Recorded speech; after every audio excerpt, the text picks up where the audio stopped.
Hey there, Agile Adventurer. Just a quick question. What if, for the price of a fancy coffee or half a pizza, you could unlock over 700 hours of the best Agile content on the planet? That's audio, video, e-courses, books, presentations, all that you can think of. But you can also join live calls with world-class practitioners and hang out in a flame war-free and AI slop-clean Slack with the sharpest minds in the game. Oh, and yes, you get direct access to me, Vasco, your Scrum Master Toolbox podcast. No, this is not a drill. It's the Scrum Master Toolbox membership. And it's your unfair advantage in the Agile world. So if you want to know more, go check out scrummastertoolbox.org/membership. That's scrummastertoolbox.org/membership. And check out all the goodies we have for you. Do it now. But if you're not doing it now, let's listen to the podcast.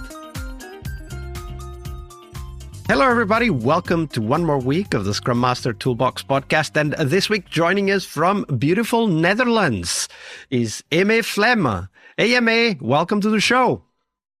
Good morning.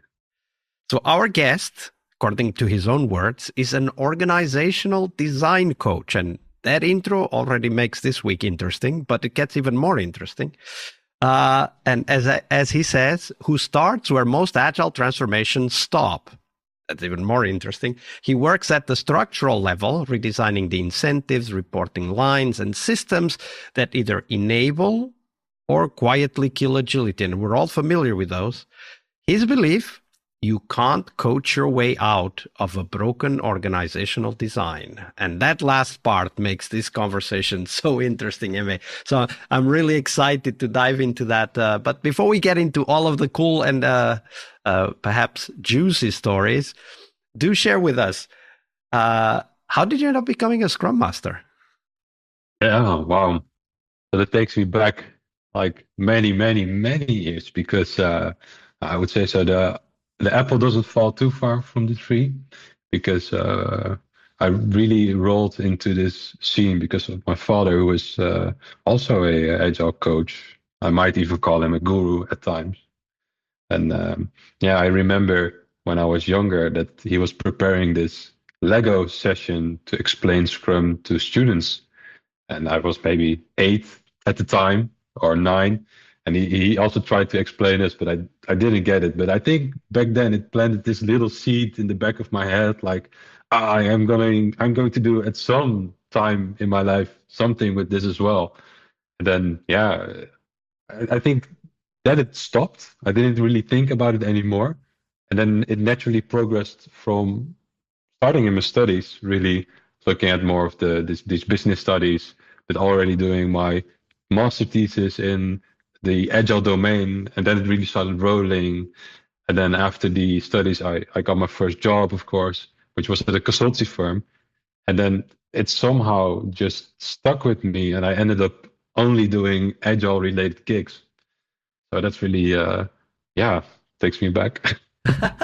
I can only imagine your 8-year-old self looking at your father playing with Legos and saying, damn it, I want to play with Legos when I'm an adult as well. I was like, he's stealing my Legos because it was boring for me. So. Hey, Dad, give me my Legos back. Right. So, of course, when we get started, even if we start from that kind of young age of 8, learning about Agile, when we get started, we stumble sometimes. And many of us would admit in our most frank moments that we stumble even later when we have a lot of experience collected. So today's Monday, Fail Monday here on the podcast. We want to explore one of those stories, Aimé. So share with us the story of that difficult moment that you had as a Scrum Master. We'll dive into the takeaways later, but share that story first. Yeah, cool. So I landed this consultancy job, and I was full of ambition and with this bright ideas of what the world should look like. I got my first gig at this big pension fund, and it was actually in the first month of me starting at this consultancy gig. And I remember getting there, and I became the Scrum Master of 3 teams. And these were component teams, so really a UX team, a backend team, and a front-end team. And I was like, I remember walking to a how do you call it, a meetup that my father actually organized, and I was talking like, yeah, and we have these component teams, and it doesn't make sense because they all have their own backlog, and we are trying to get stuff done, but it never gets done. And I was just confused and explaining to him, doesn't it make sense if there's one from each, at least from each person in each team, so that you have more of an end-to-end capable team? And he was like, yeah, you should do this. It's if you're able to do this, go for it. So I was like full of ambition with these ideas, going to this huge organization that had this enormous legacy set up with just deeply ingrained safe structure. And I wanted to this guy who just came looking around the corner, telling these people, well, guys, this doesn't make sense. We need to restructure these teams and at least have one of each specialism in each team, because then we can really start building stuff. And I was just pushing and poking people left and right. And at the third month of this gig, I get a call. You're fired. Yes. Ouch. Ouch. That was really painful because they decided to not extend or continue the contract because I was poking and fighting the system way too much that they had built. And it really struck me like, oh wow, this is this truly how it goes, the world of agile organizations, that in these large organizations you have people who call themselves that they're saying, yeah, we're working Scrum. And then there comes a Scrum Master who's really ambitious, who thinks he has the mandate to start changing the system to improve stuff, and then really starts fighting it. And then before you know it, you get pulled back and even pulled out of the system. And I think that was really painful, and it taught me. Tell me a little bit more, because of course I'm sure many of our listeners can relate to that. If not getting fired, at least getting sidelined or ignored or whatever. There are many versions of this type of story. But when you look back at that story, like what was happening in that at the time, if you had the opportunity to just jump into a time machine and go back to that beginning moment when you were at that meetup and you heard that idea, how would you act differently today?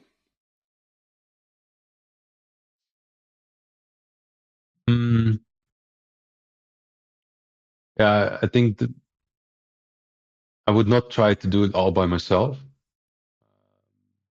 I really focus more first on finding I would call it the coalition of the willing. I sit down with, find these other change agents who share these ideas, and where we can really plan such a change. Because it doesn't make sense to try and change a system of 2,000 people on your own. You really need the help of others and this collaboration, especially with other Scrum Masters, because I wasn't the only Scrum Master. There were way more. You have all these change agents that you could use as this social network within the organization and create this web, and really do it together. I think that might have changed things. I think that's the thing that I would have done differently if I could go back. Let's make that practical. I'm sure there's many of our listeners out there really facing that, because most people that end up being Scrum Masters, they're motivated and energized to act on a change that is needed, like you were at that time. And they heard you, they're intrigued. Okay, I really want to do that. Aimé's idea sounds really good. That I think I could make it work. How would you help somebody get started with that, finding and forming the coalition of the willing? So often you have these communities that you could use as a platform to share your ideas. And I think the most important thing is to find these volunteers, right? Because it doesn't make sense to get an assigned change team, then you have demotivated people or people who are not interested that need to do this next to their job. And you really want to find these volunteers that help you with the change. So if there's the platform like communities, use them or create a community. Often in large organizations, you have like communities of practice, communities of architecture, communities of agile. Use these. If not there, set them up, create a community, really see if you can get like some budget for drinks, some food, and make some marketing posts on your Teams, Slack, whatever, and get it going. Pizzas also work really good, by the way.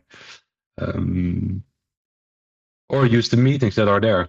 If you're in a larger organization, and what we had was the Scrum Master Sync, and you sit there with 15 other Scrum Masters, and this is a great opportunity to signal your observations.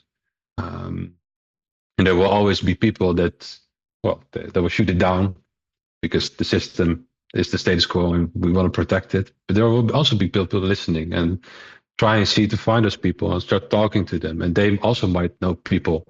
And then you can create this oil spill of a wider network within the organization. But it takes time. It doesn't happen overnight. You need to be patient, right? Yes. That's a great story and a great set of tips. So thank you for sharing that, Aimé. Oh, welcome.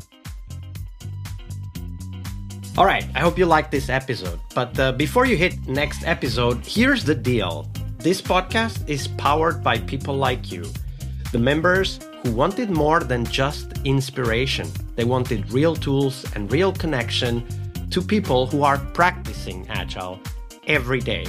We're talking access to over 700 hours of Agile Gold, CTO level strategy talks, summit keynotes, live workshops, e-courses, deep dive interviews, books, and if you're into No Estimates, we got the pioneers of No Estimates in those deep dive interviews as well.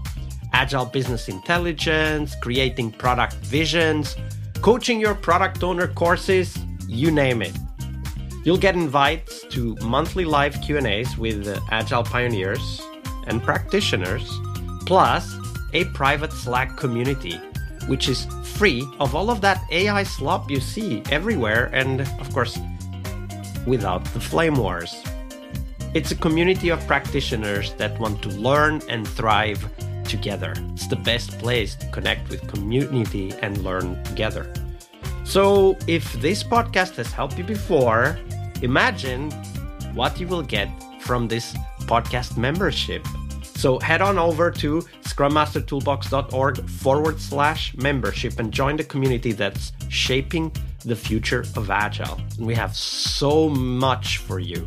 So check out all the details at scrummastertoolbox.org/membership, because listening is great, it's important, but doing it together, that's next level.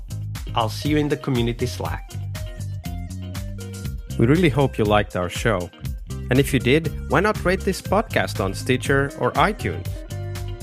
Share this podcast and let other Scrum Masters know about this valuable resource for their work. Remember that sharing is caring.